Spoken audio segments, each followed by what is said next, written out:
Segundo bloque aquí en Bajo la Lupa de Gal. Seguimos con el especialista Patricio Lisegui, que nos está contando cosas terribles, de las que no teníamos ni idea. Está destruyendo mitos a una velocidad supersónica.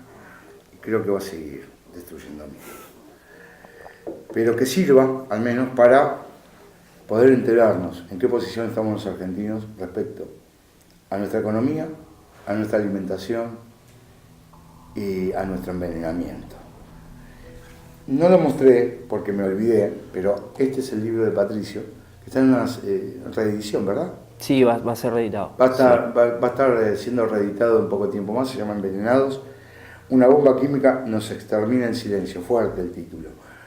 Estábamos hablando de por qué no se le da herramientas a la gente para que vaya a trabajar al campo. Y me estabas contando en la pausa que se está dando al revés. Claro, exactamente. Una particularidad que tiene este modelo de producción, tiene 3 patas el modelo en sí hoy. Es más simple hoy trabajar el campo que hace 2 décadas o 3 décadas. Esto es, utilizar la semilla transgénica resiste a un producto en particular, a un herbicida, en este caso generalmente es glifosato, ¿no es cierto? Y hace siembra directa, que es la maquinaria que erradicó el arado. Hoy es muy raro que encuentres un arado, ya no se abre la tierra, directamente se mete la semilla y ya está.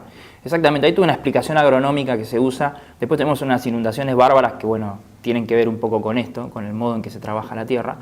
Entonces, pero estaría bueno que lo expliques, porque ahí tenemos también el caso de Entre Ríos. Claro, sí. Y las inundaciones que hubo. Bueno, ahí ocurre que en las inundaciones también tenés cuestiones como los desmontes, o sea, entran en juego muchas cuestiones, pero la realidad es que la siembra directa está muy cuestionada por esto de que no se abre la tierra, ya no hace más surco, ¿no es cierto? Y como el agua no se retiene el agua, vamos a decir, no. Claro, se transforma en una especie de cemento el piso, ¿no es cierto? Claro, porque se pone más duro. Claro, para los ingenieros agrónomos, lo importante es utilizar esta materia que deja supuestamente la cosecha previa, ¿no es cierto?, que genera como una especie de fertilizante natural, por llamarlo de esa manera, y no abrir, ¿no es cierto? Y ya no se mueve la tierra como antes. No, para nada. Ya no tenés la interacción. Descansar. No, tampoco. Claro.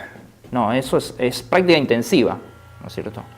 Intensivo que le dicen. Exactamente. Esas son las 3 patas del modelo, básicamente. Entonces, esto lo que hace, en un punto más allá de la cuestión productiva, ¿no es cierto?, es alivianar muchísimo los costos. Que eso hoy está un poco en entredicho porque los agroquímicos generalmente cotizan en dólares, sobre todo el componente, digamos, que hace a la marca. Como la soja en Rosario. Bueno, cotizan dólares. Sí, claro, sí, el mercado de exportación es todo en dólares. Entonces, lo que le permitió, y por eso ganó mucho apoyo el modelo, es bajar los costos de la mano de obra. Ajá. Lo que hizo fue erradicar al peón. Hay muchos trabajos del INTA, por ejemplo. El INTA tiene una doble, juega en las 2 puntas. Instituto Nacional de Tecnología. Sí, agropecuaria. Sí, exactamente.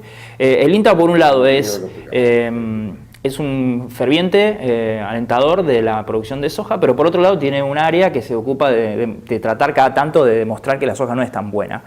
Y en las investigaciones que ellos han hecho, que son muy, muy buenas realmente, han demostrado cómo la soja te permite, digamos, podés hacer 1000 hectáreas con 1 o 2 personas nada más. Nada, porque la misma persona lo único que tiene que hacer es sembrar, fumigar, cosechar. Ese es todo el proceso que tiene hoy el campo y lo puedes hacer con 1 o 2 máquinas. Ya no necesitas todo lo que... Tienen un costo mínimo, de mano de obra seguro, exorbitante. Claro. Y sin embargo, si vos lo comparas con la ganadería, la misma superficie te demanda 10 puestos de trabajo. Claro. Por ende, vos imagínate, bajaste de 10 a 2. Y lo poco... ¿Qué pasa con los 8? No, esos 8 perdieron el trabajo. Esos 8 migran a las ciudades. Claro. Con el problema de no tener competencias para poder adaptarse, ¿no es cierto?, encontrar un nuevo trabajo. Son familias que han trabajado siempre en el campo. El año pasado, hace 2 años, tuve una entrevista con la gente del Ministerio de Ciencia, en la cual intervino Alejandro Mentaberri, que hoy sigue estando, es el segundo de Barañao en el Ministerio de Ciencia. Ajá. Y él, una de las cosas que Barañao también viene en una continuación, no sé, al Lino Barañao se lo dejó. Lino Barañao es una persona muy vinculada a los capitales de la biotecnología y demás, eso es claro, por eso se lo deja, porque es el ministro adecuado para los intereses de los privados. Claro.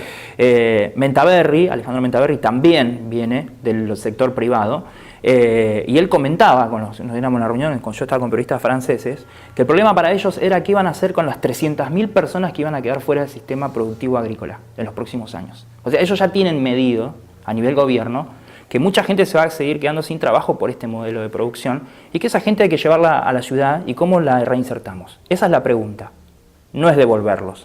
Claro. Para nada, no. El problema es qué vamos a hacer con esta gente Los sacan sin de su trabajo. entorno familiar, por así decirlo. Es la situación de las escuelas fumigadas también. Claro. Las escuelas rurales quedaron en medio del mar de soja. Entonces es una molestia. Si a veces vas por la ruta, hablando del Sí. mar de soja, y ves desbordados los alambrados con las hojas saliendo. ¿Y nunca viste las banquinas? Sí, sí. Bueno, en una época las empresas, no hace muchos años, las empresas que hacen concesión vial, las dueñas de los peajes, alquilaban la banquina también para que vos puedas producir ahí Qué ratas. y recuperaban parte, digamos, se quedaban con parte de esas regalías. El tema es que esa soja se fumiga. Claro. Vos tenés un problema en el auto, estacionás y te paraste arriba de la soja fumigada, básicamente. Bueno, esa rentabilidad también le llegó a las empresas de peaje por este modelo. Fantástico. Bueno, era algo que te iba a decir en el bloque anterior. Las empresas, lo que quizá mucha gente no sabe, es que no tiran nada. En realidad aprovechan todo. Sí. Yo creo que si les das el balcón de tu casa, probablemente te pongan un cantero, Claro, una maceta con soja. sea del tipo que sea. Ujú. Así sea una carpintería, te utiliza hasta el aserrín que barren del piso después. Las empresas se especializan en qué hacer con el producto excedente para convertirlo en otro producto o reutilizarlo. Y en esto es prácticamente la misma lógica, nada más que en la agricultura. Por eso también, esto de que hablábamos en el bloque anterior, los 1000 productos con componente de soja. Claro. Esos componentes vienen a reemplazar otros componentes. Seguro, que deben ser más caros. Exactamente, Y deben ser más sanos. seguro. Eh, Es así, es real eso, ¿eh? O sea, Sí. se va intercambiando por... No es un problema exclusivamente de Argentina. Te digo, hace 2 años hablaba con un científico brasileño y ellos habían medido el tema de la presencia de transgénicos en la cerveza. Claro. Estábamos tomando cerveza, obviamente. Y lo que él me decía que en Brasil Ese es reemplazan... otro de los motivos por los cuales los musulmanes no somos muy bien vistos por las corporaciones, al menos de alcohol. Como no tomamos alcohol, Claro.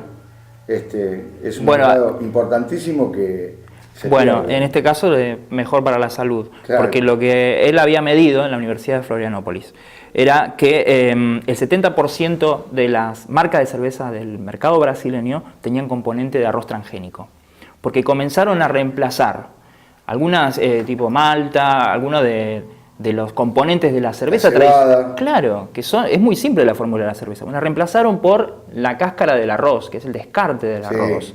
Bueno, ¿cuál es el problema que tenés ahí? Está bien, vos decís es en Brasil, se toman la cerveza ellos, pero era el 70% de las marcas que en su mayoría son controladas por Ambev, y Ambev es la dueña de Quilmes, Argentina. Sí, sabíamos, de la dueña de Brahma también. Bueno, entonces, y por criterio de Mercosur, lo más probable es que estemos produciendo de la misma manera, ¿no es cierto? Nos todos. Exactamente. Está bien.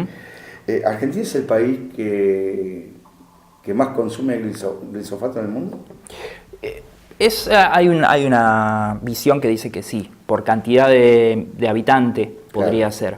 Sí, hoy Argentina... Estadísticamente, vamos a decirlo así. Sí, hoy Argentina está en un promedio, va variando según la campaña, ¿no? Según si tenés lluvias, más o menos, ¿no es cierto?, estos fenómenos climáticos, pero a pensar que en Argentina se fumigan alrededor de 300 millones de litros por año de agroquímicos en general, ¿no? Esto es fungicida, hongos, insecticidas y herbicidas. En la torta de esos 300, más de 100 son de glifosato. ¿Cuáles son las regiones de la Argentina más afectadas por los agroquímicos? Bueno, ahí deberíamos verlo por dolencia, te diría. Si nos vamos a Misiones, por eso yo decía que habría que hacer un mapa. Dios mío. Si vamos a Misiones, es muy fácil ubicar malformaciones. Tiene que ver con la producción de tabaco. El tabaco tiene una particularidad en el cóctel químico. Utiliza más insecticida, menos herbicida, por ejemplo. Entonces es muy común el tema de la malformación. El insecticida es tremendo, por ejemplo, en el caso de las mujeres cuando están embarazadas, la exposición al insecticida. Y el mecanismo de producción del tabaco es muy perverso. En definitiva, las personas solamente pueden hacer tabaco porque siempre están endeudadas, ¿no es cierto? Y le venden en la producción que hacen en su casa al acopiador. Sí, en cierta manera es un poco con lo que pasa con la soja también. Bueno, ahí tenemos esto. Si nos vamos al Chaco, que es la producción de algodón, tenemos mucho retraso cognitivo. Muchísimos chicos que están naciendo con problemas de aprendizaje. Claro, de aprendizaje. En una década, esto es un dato que me lo dio un genetista de Chaco, Chaco pasó de 10 a 15 escuelas especiales a alrededor de 70 en la actualidad. Porque ¿qué pasó? La gente empezó a decir que, mira, viste cuando uno iba al colegio que había un chico que era como el que no entendía, viste que siempre eso pasaba. Un chico especial. Bueno, ahora tenés 7 chicos especiales en el curso. Entonces la respuesta que dio el Estado, en vez de decir, che, ¿cuál es el problema? El problema es productivo.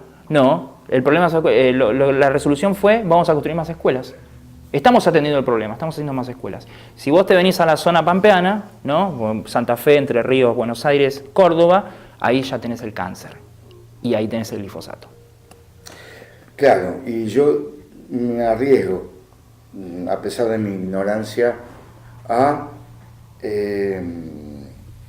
dividir las regiones de acuerdo a cómo se fueron dividiendo tradicionalmente en la Argentina, la pampa húmeda, la pampa seca, la región tropical o subtropical, cada una con sus diferentes problemas, claro, y ese tipo de cosas. Hay un caso emblemático que es el de Fabián Tomasi. Sí, Fabián es la tapa del libro. Fabián es la tapa del libro. Sí. ¿Puedes contar un poquito? Sí, Fabián es el último caso al que yo llego cuando estaba trabajando en Envenenados. Envenenados fue un acercamiento básico como puede tener cualquier periodista a una problemática. Y Fabián es la última historia a la que... Yo necesitaba una historia que un poco lo expresara todo, ¿no es cierto? La persona que... Erin Brockovich. No en ese sentido, sino en el sentido de la persona que es como el símbolo del modelo. Claro, ella de alguna manera... ella investigaba, pero no era afectada. Claro, no era afectada. Él sí. No, yo decía, claro. Vos un tipo de Erin Brockovich, necesitabas la historia para poder cerrar el... Claro, me faltaba una historia clave, exacto, ahí podemos hacer un paralelo. Y Fabián es el último caso que me llega por un amigo periodista acá en Buenos Aires que me dice, mira, hay una persona que vive en un pueblito en Entre Ríos a la que se le nota todo el tema de la fumigación y cómo lo está pagando con su salud. Bueno, fue un lío encontrar a este hombre, finalmente lo ubico, tenemos una conversación por teléfono durísima, ¿no? En la que él me cuenta un poco lo que le pasa. Él fue un fumigador, o sea, no un fumigador en lo concreto, sino que él cargaba los aviones con productos químicos para una empresa que se llama Molina y Compañía, todavía existe en Entre Ríos, en la zona de Basavilbaso. Pues la empresa se mudó, obviamente. Claro. Después te cuento una cosa muy particular de esa compañía. Y Fabián al poco tiempo empieza a tener sus primeros síntomas. Él tiene una polineuropatía tóxica, ¿no es cierto? Le cuesta muchísimo caminar, es una persona que tiene una regresión muscular, la foto es real, así es como está Fabián hoy. Bueno, se le han intensificado problemas como la diabetes. Bueno, él está jubilado por intoxicación con agroquímicos. Con agroquímicos. Real. Pero en su pueblo es un paria. Nadie quiere verlo. Es como el lado, él lo dice, de la sombra del éxito. Nadie quiere ver ese costado, porque el Basavilbaso explotó económicamente a partir del negocio de la soja. Era una zona que se ocupaba de otro tipo de cultivos. Basavilbaso era una plaza ferroviaria muy importante. Bueno, todo este tipo de cuestiones, ¿no es cierto? Así es como llegó a Fabián Tomasi, que al día de hoy sigue con un pronóstico siempre de reservado, ¿no? Cada 6 meses se actualiza la posibilidad de seguir viviendo un poco. Y a mí me surge el pensamiento, para cerrar este bloque, de cuán miserables podemos ser los seres humanos. Cuán miserables podemos ser que ante un éxito económico demos la espalda a quien de alguna manera ayudó a obtener ese éxito económico, como Fabián Tomasi, y abandonarlo a su suerte. Es decir, hay una mezcla salvaje de inhumanidad, de cero solidaridad, de cero compasión, de cero piedad, por unos pocos o muchos billetes. Es triste esta Argentina que estamos descubriendo, al menos desde la parte de lo agropecuario, el uso de agroquímicos y todo eso. En el bloque que viene te voy a preguntar por un asesino de masas, se llama Monsanto, Quédese aquí con nosotros en Bajo la Lupa Legal por ANUR TV. Es impactante este expediente de hoy y estoy al borde de las lágrimas.